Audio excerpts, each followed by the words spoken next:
ఓం సాయిరాం. బాబా భక్తులందరికీ కూడా నమస్కారం అండి. అందరూ కూడా సుఖంగా సంతోషంగా ఎప్పుడూ కూడా ఆనందంగా ఉండాలి అని చెప్పి ఆ బాబాగారి తరపున నేను కూడా మనస్ఫూర్తిగా కోరుకుంటున్నాను. ఈరోజు బాబాగారు అందించే సందేశం ఏంటి అంటే కనుక, తల్లి, ఒక స్త్రీ చెడు కన్ను నీ కుటుంబంపై పడింది. సమయం లేదమ్మా. జనవరి పూర్తయ్యేలోగా నువ్వు ఆ కన్ను నుంచి తప్పించుకోవాలి. వారి పేరు చెప్తాను, జాగ్రత్తగా విను తల్లి అని చెప్పి ఏదో తెలియని సందేశంతో ఈరోజు బాబాగారు మన ముందుకు వచ్చారండి. మరి బాబాగారు ఏ సందేశం అందించినా కూడా అది మన మంచి కోసమే, మన భవిష్యత్తు కోసమే అని చెప్పి మనందరికీ కూడా తెలిసిన విషయమే కదా.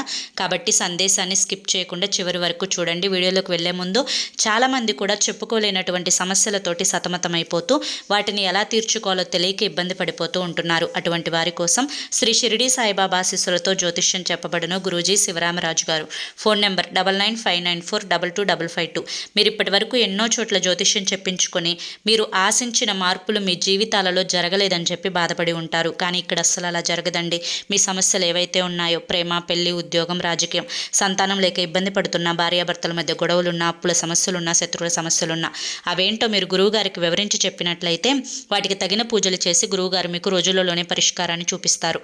గురువుగారు చెప్పింది చెప్పినట్లు 100కు 1000% జరుగుతుంది. నమ్మకంతో స్క్రీన్ మీద కనిపిస్తున్న నెంబర్కి కాంటాక్ట్ అవ్వండి. అంతేకాకుండా భార్యాభర్తల మధ్య వశీకరణ, స్త్రీ మరియు పురుషుల మధ్య వశీకరణ కూడా 100% జరపబడును. మాకున్నటువంటి ఎన్నో రకాలైన సమస్యలు కూడా గురువుగారు చేసిన పూజల వల్ల ఆ సమస్యలన్నీ తీరి ఈ రోజున మేము ఆనందంగా జీవితంలో ముందడుగు వేస్తున్నాము. అలాగే మీ జీవితాల్లోకి సంతోషాలు రావాలి అన్నా, ఆనందాలు రావాలి అన్నా కానీ ఈ స్క్రీన్ మీద కనిపిస్తున్న నెంబర్కి అయితే వెంటనే కాంటాక్ట్ అవ్వండి. ఇక ఆలస్యం చేయకుండా బాబాగారి యొక్క సందేశం ఏంటో ఇప్పుడు మనం తెలుసుకుందాం. తల్లి, నా జీవితంలోకి కష్టాలు వచ్చాయి, బాధలు వచ్చాయి, సమస్యలు వచ్చాయి. ఈ కష్టాలన్నింటికీ కూడా కారణం ఏంటో నాకు అర్థం కావడం లేదు బాబా. అందరిలాగానే నేను కూడా కష్టపడుతున్నాను. అందరిలాగానే ఏదో ఒకటి చెయ్యాలి అని చెప్పి ఆలోచిస్తున్నాను. అలాగే నా బిడ్డల్ని మంచి భవిష్యత్తు ఇవ్వాలి అని చెప్పి, నా బిడ్డలకి మంచి చదువులు రావాలి అని చెప్పి, నా బిడ్డలు ఉన్నత స్థాయిలోకి ఎదగాలి అని చెప్పి, అలాగే నా యొక్క జీవిత భాగస్వామి ఎవరైతే ఉన్నారో తను మంచిగా ఉండాలి అని చెప్పి, ఇలా ప్రతి ఒక్కటి కూడా పాజిటివ్గా జరగాలి. నా మనసు సంతోషంగా ఉండాలి.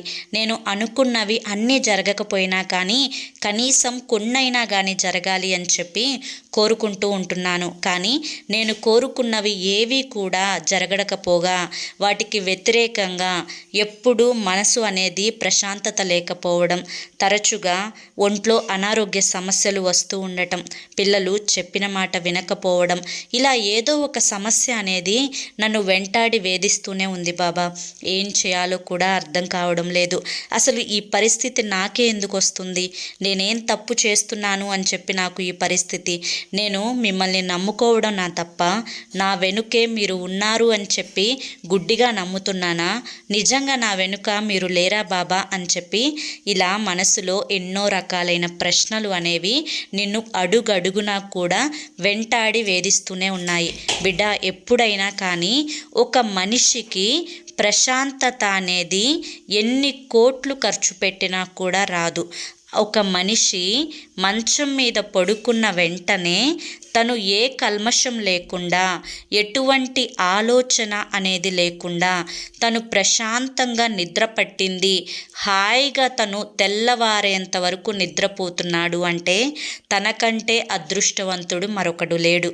అలాగే తను కడుపుకి ఒక ముద్ద అన్నం తిన్నా కానీ ఆ అన్నం అనేది తేలికగా జీర్ణమైపోయి తనకు మళ్ళీ చక్కగా ఆకలి అవుతుంది అంటే అతనికంటే అదృష్టవంతుడు మరొకడు లేడు.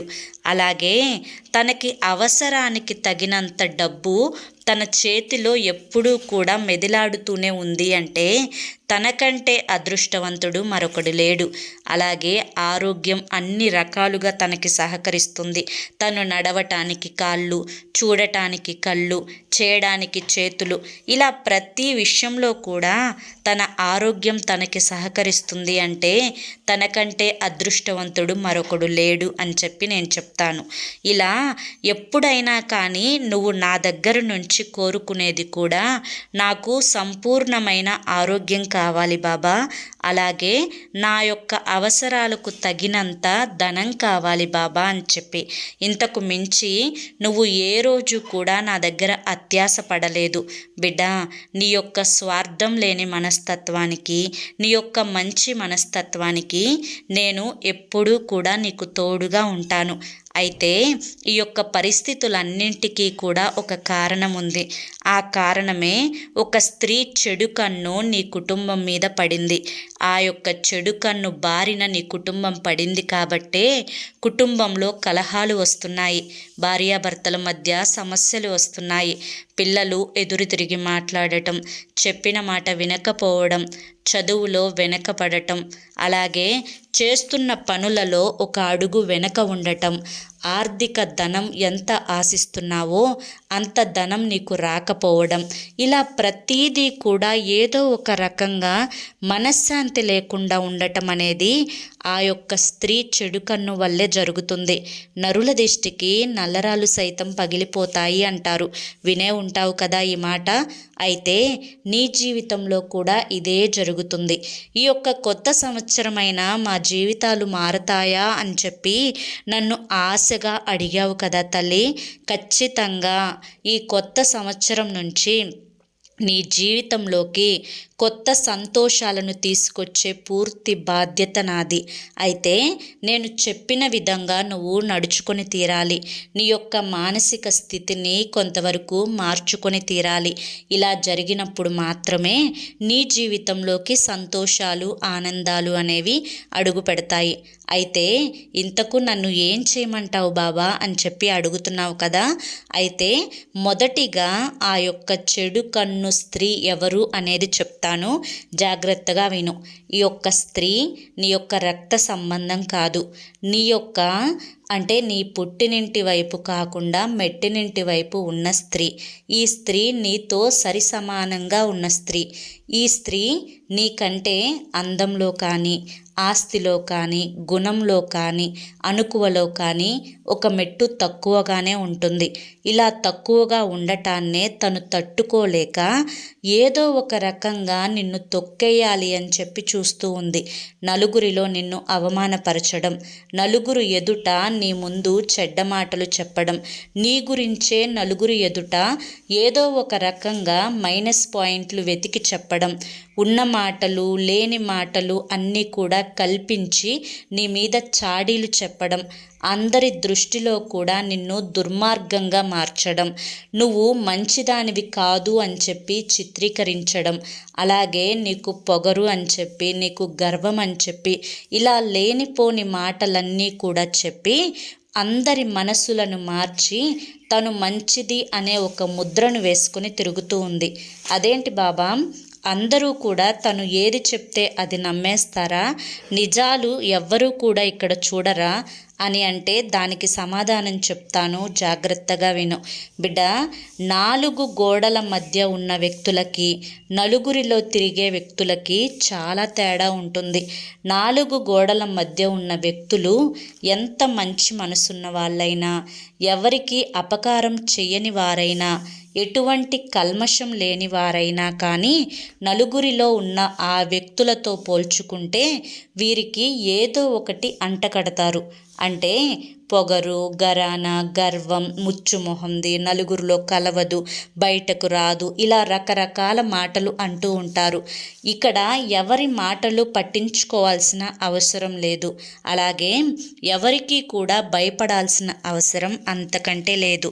మొదటిగా తెలుసుకోవాల్సింది ఏంటి అంటే మనుషుల యొక్క వ్యక్తిత్వాలు వారి యొక్క టైంపాస్ కోసం, వారి యొక్క రోజులు గడవటం కోసం ఎవరో ఒకరి గురించి పని పాట లేని వాళ్ళు కూర్చొని చెప్పుకునే చాడీలతోటి వారి యొక్క ఆ రోజు అనేది చాలా త్వరగా గడిచిపోతుంది. వారి యొక్క టైం పాస్ అనేది చాలా త్వరగా గడిచిపోతుంది. కాబట్టి వారి యొక్క టైం పాస్ కోసం నువ్వు వారికి ఒక ఆయుధంలాగా ఉపయోగపడుతున్నావు. అంటే ఆడుకునే పిల్లకి బొమ్మ దొరికితే ఎంత సంతోషపడుతుందో వారి మాటలకి నువ్వు దొరికావు అంతే. కానీ ఇక్కడ నువ్వు తెలుసుకోవాల్సింది ఏంటి అంటే కనుక ఎవరి జీవితాలు కూడా ఒకరి చేతులతో ఆడుకునే బొమ్మలు కాదు. ఎవరి జీవితాలు కూడా ఒకరు వేసే ముద్రల మీద ఆధారపడి ఉండవు. ఒకరికి అనుకూలంగా నడుచుకునే విధంగా ఎవరి జీవితాలు కూడా ఉండవు. ఎవరి జీవితాలు ఇక్కడ వారి ఇష్టానుసారంగానే జరగాలి. ఎవరి పర్మిషన్ తీసుకొని భగవంతుడు నిన్ను పుట్టించలేదు. ఒకరి కింద లొంగి బ్రతకాలి, ఒకరి కింద తగ్గి బ్రతకాలి, ఒకరికి తల వంచుకొని బ్రతకాలి అని చెప్పి ఎప్పుడు ఎవ్వరూ కూడా చెప్పలేదు.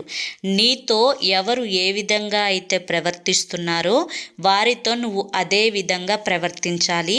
అదే సత్యం, అదే ధర్మం అని చెప్పి భగవద్గీతలోనే చెప్పారు. కాబట్టి తెలుసుకోవాల్సింది ఒక్కటి తల్లి. ఏంటి అంటే కనుక ఇక్కడ పాజిటివ్ శక్తి అంటే దైవశక్తి ఎంత ఉంటుందో, నెగిటివ్ శక్తి అంటే నకారాత్మక శక్తి, కన్ను దిష్టి అనేది అంతే ఉంటుంది. ఈ కన్ను దిష్టి అనేది చాలా ప్రమాదకరమైనది. ఒక్క మనిషిని అతలాకుతలం చేయడానికి, ఆ మనిషి యొక్క జీవితాన్ని తలక్రిందులుగా మార్చడానికి, ఆ మనిషి ఎదుగుదలను పతనం చేయడానికి, ఆ యొక్క వ్యక్తి ఆరోగ్యాన్ని పూర్తిగా దెబ్బతీయడానికి ఆ వ్యక్తి కనుదిష్టి అనేది చాలా చక్కగా చాలా ఎఫెక్టివ్గా పనిచేస్తుందన్నమాట. మరి ఈ కనుదిష్టి అనేది ఉన్నంతకాలం, ఈ నెగిటివ్ శక్తి అనేది నీ మీద ఉన్నంతకాలం నీకు మనశ్శాంతి ఉండదు, ఆరోగ్యం ఉండదు, ఆనందం ఉండదు, తృప్తి ఉండదు, పడుకుంటే నిద్ర పట్టదు, చేసే పనుల్లో కలుసుబాటు ఉండదు. ఎప్పుడూ కూడా ఏదో కోల్పోయినట్లుగా అమాయకంగా అలా జీవితాన్ని ముందుకు గడుపుకుంటూ వెళ్ళిపోతావు. రోజులు గడిచిపోతూ ఉంటాయే తప్ప నీ జీవితంలో ఎటువంటి ఇది అనేది ఉండదన్నమాట. అంటే ఎటువంటి ఒక పాజిటివ్ ఎనర్జీ అనేది ఉండదన్నమాట. కాబట్టి ఆ యొక్క నెగిటివ్ శక్తిని నువ్వు పూర్తిగా తీసివేసుకోవడానికి నేను చెప్పే కొన్ని మార్గాలను నువ్వు ఎంచుకున్నట్లయితే పూర్తిగా ఆ నెగిటివ్ శక్తిని నువ్వు దూరం చేసుకోవచ్చు. బిడ్డ, సరిగ్గా ఈ రోజు నుంచి మండలం పాటు అంటే 41 రోజుల పాటు ప్రతిరోజు రాత్రి పడుకునే ముందు గల్ల ఉప్పుతోటి నీ యొక్క తలపై భాగంలో నీకు నువ్వైనా కానీ సవ్య దిశలో 3 సార్లు, అపసవ్య దిశలో 3 సార్లు దిష్టి తీసివేసుకొని ఆ గల్లు ఉప్పుని నీళ్ళల్లో పడవేసేయాలి. అలాగే ప్రతిరోజు కూడా ఉదయం నిద్ర లేచిన తర్వాత నీ యొక్క 2 అరిచేతులు చూసుకొని నీ యొక్క మొహాన్ని ఆ యొక్క అరిచేతుల వైపు చూసుకొని మొదట నిద్ర లెగవాలి అన్న విషయాన్ని గుర్తుంచుకో. తర్వాత నువ్వు ఏ పనిని మొదలు పెట్టేటప్పుడైనా కానీ ఆ పని సక్సెస్ అవ్వాలి అని చెప్పి నువ్వు నీకు ఇష్టమైన దైవాన్ని 3 సార్లు తలుచుకొని ఆ పనిని మొదలుపెట్టు. అలాగే నువ్వు ఏదన్నా ముఖ్యమైన పని మీద బయటకు వెళ్ళేటప్పుడు నువ్వు నీకు ఉన్నంతలోనే అందంగా రెడీ అయి వెళ్తావు. అలా రెడీ అయి వెళ్ళేటప్పుడు అరికాళ్ళలో ఒక కాటుక చుక్క, అలాగే నీ యొక్క ఆడపిల్లలైతే కనుక హ్యాండ్ బ్యాగ్లో, మగవాళ్ళైతే కనుక జేబులో ఒక పచ్చటి నిమ్మకాయను పెట్టుకొని అది నువ్వు అలాగే ఎక్కడికి వెళ్తున్నావో అక్కడికి నువ్వు నీతో పాటు తీసుకొని వెళ్ళాలి. వెళ్ళి వచ్చేటప్పుడు ఇంటి బయటే నుంచొని ఆ నిమ్మకాయతోటి సవ్య దిశలో 3 సార్లు తలపై భాగంలో, అపసవ్య దిశలో 3 సార్లు తిప్పివేసి నిమ్మకాయను దూరంగా విసిరి పడేసి కాళ్ళు, చేతులు, మొహము కడుక్కొని లోపలికి రావాలి. ఇక తరువాత 3వది ఏంటి అంటే కనుక ప్రతి నెలలో ఒక అమావాస్య వస్తుంది, లేదా అమావాస్య తీసివేసే ప్రతి నెలలో ఏదైనా కానీ ఒక గురువారం కానీ ఆదివారం కానీ ఎర్ర నీళ్ళు తిప్పివేసుకుంటూ ఉండాలి. అన్నింటికంటే ఎఫెక్టివ్గా పనిచేసేది అగ్నితోటి అంటే దిష్టి తీసివేసుకోవడం.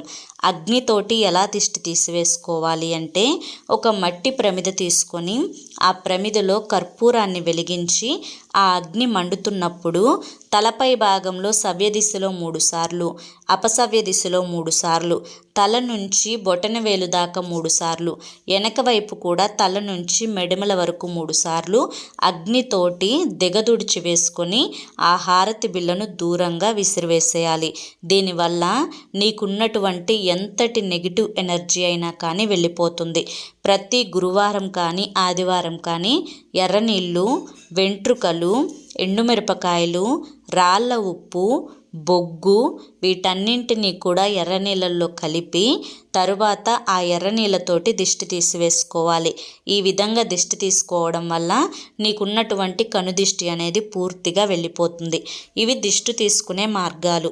వీటితోటి నీ యొక్క నెగిటివ్ శక్తి అనేది పూర్తిగా వెళ్ళిపోతుంది. మరి నీకు పాజిటివ్ ఎనర్జీ ఉంటేనే కదా నీకు ఏదైనా కానీ కలిసి వచ్చేది. మరి అలా పాజిటివ్ ఎనర్జీ కోసం నువ్వు చేయవలసింది ఏంటి అంటే కనుక ఖచ్చితంగా ప్రతి సోమవారం కాకపోయినా నెలలో 4 సోమవారాలు వస్తాయి.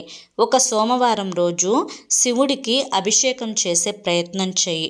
అలాగే నెలలో ఒక శనివారం రోజు నవగ్రహాల దగ్గరకు వెళ్ళి నవగ్రహాల చుట్టూ 3 ప్రదక్షిణలు చేసి నవగ్రహాల్లో శనిగ్రహానికి నువ్వుల నూనెతోటి తైలాభిషేకం చేసి తరువాత నువ్వులు బెల్లం కలిపిన లడ్డుని నైవేద్యంగా సమర్పించి నువ్వుల నూనెతోటి దీపాన్ని వెలిగించాలి.